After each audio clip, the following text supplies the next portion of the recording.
तो अरुणाचल प्रदेश के लोंगडिंग जिले में आज सुबह हथियारों से लैस उग्रवादियों ने जूनियर इंजीनियर और सुपरवाइजर को अगवा कर लिया। जानकारी के अनुसार 4 हथियारों से लैस उग्रवादियों ने आज तड़के लोंगडिंग जिले के पोंगचाओ और कोनू गांव के बीच निर्माणाधीन ब्रिज के सुपरवाइजर लेमगांव पांसा और जूनियर अभियंता शशान यादव को अगवा किया है। साथ ही उग्रवादियों ने निर्माण क्षेत्र में कार्यरत मजदूरों से करीब 20 मोबाइल फोन भी छीन लिए। इस घटना के पीछे NSCN KYA का हाथ होने का संदेह जताया जा रहा है। लोंगडिंग में 3 हफ्ते में यह अपहरण की तीसरी वारदात है। अब तक दोनों अगवा किए गए लोगों के बारे में पुलिस और सुरक्षा बलों को कोई सुराग हाथ नहीं लगा है। इस खबर पर ज्यादा जानकारी के लिए हम जुड़ेंगे हमारे संवाददाता रिपुंज दास के साथ। रिपुंज, क्या कुछ ताजा अपडेट्स, क्या कोई अभियान चलाया जा रहा है तलाशी में? जी हाँ कविता, आप तक का अपडेट यही है। जो ये वारदात हुआ है, ये अभी तक जो सुरक्षा बल जो हमें बता रहे हैं, इसका डायरेक्शन सीधा सीधा एक्सटॉर्शन से ही जुड़ा हुआ है, ऐसा वहाँ के जो सुरक्षा बल है उनका मानना है। क्योंकि देखिए, ये जो कंस्ट्रक्शन जो फार्म है वो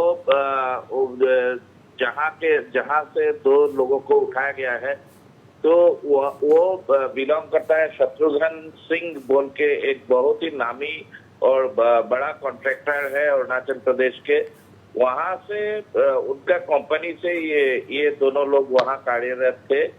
तो इनको पहले भी ऐसे एक्सटॉर्शन का डिमांड मिल चुका था।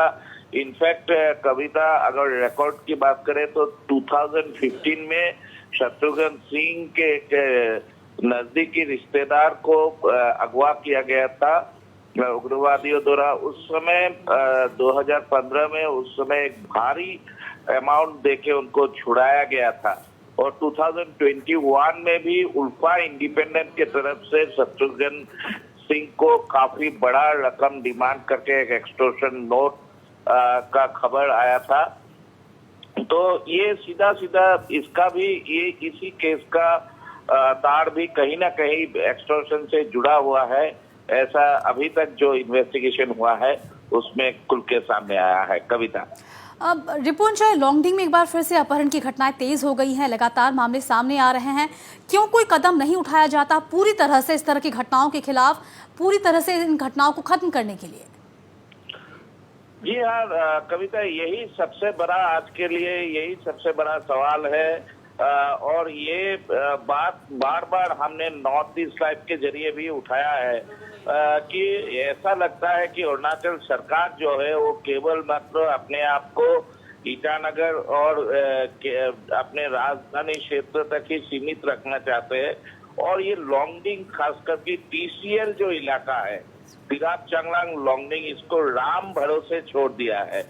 यहाँ इस साल ये कोई नया वारदात नहीं है कविता। ये देखिए, 3 हफ्तों में तीसरा वारदात है और ये बड़ा घटना है। लेकिन इसको लेके ना कि कोई ऊपर से कोई कुछ कमेंट कर रहा है, ना कि उनको जितना भी कोशिश किया जाए आला अधिकारी कुछ भी इस बारे में टिप्पणी नहीं करते हैं और इसको अपने आप सुलझाने के लिए छोड़ देते हैं। तो ये पहले मामले में भी जो 29 अक्टूबर में हाल ही में राजा और उनके भाई को उठाया गया था लोंगडिंग डिस्ट्रिक्ट से, एक गांव से, वहां भी एक्सटॉर्शन का डिमांड आया था, 60 लाख का डिमांड आया था। बाद में ये, हालांकि इस बात की पुष्टि आधिकारिक रूप से कभी नहीं होती है और ये हुआ भी नहीं। बाद में ऐसा खबर आया कि 20 लाख देके इनको छुड़ाया गया। तो इस मामले में भी ऐसा ही अभी रवैया दिख रहा है अरुणाचल सरकार का। कविता, तो ये तो साफ हो गया कि एक्सटॉर्शन के लिए इन 2 कर्मचारियों को अगवा किया गया, फिरौती की मांग की जाएगी।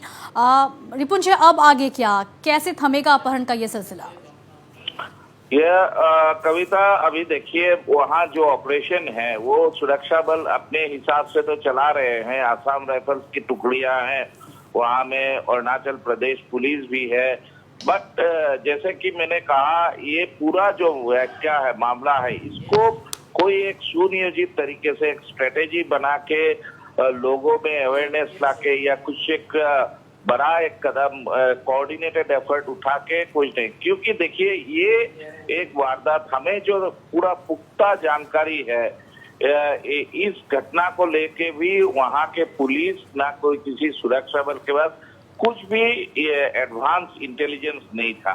एक मिलिटेंट ग्रुप उस इलाके में घूम रहा है म्यांमार से आके क्रॉस ओवर करके, उसके बारे में कोई इंटेलिजेंस नहीं है। तो ये बात ही व्यतीत होता है कि क्या किस तरीके से वहाँ के वो लॉ एंड ऑर्डर को हैंडल किया जा रहा है सरकार द्वारा। तो ये अभी सरकार के ऊपर ही डिपेंड करता है कि किस तरीके से वो इस मामले को ट्रीट करते हैं और इसका हल निकालते हैं। कविता जी बिल्कुल, बहुत बहुत धन्यवाद आपका रिपुंजय इस तमाम जानकारी के लिए। तो लॉन्गडिंग में एक बार फिर से अपहरण का सिलसिला शुरू हो गया है। एक बार फिर एक कंपनी के 2 कर्मचारी अगवा किए गए हैं। सुपरवाइजर लिमगांव पांसा को अगवा किया गया है। 4 हथियारों से लैस उग्रवादियों ने आज तड़के इस घटना को अंजाम दिया।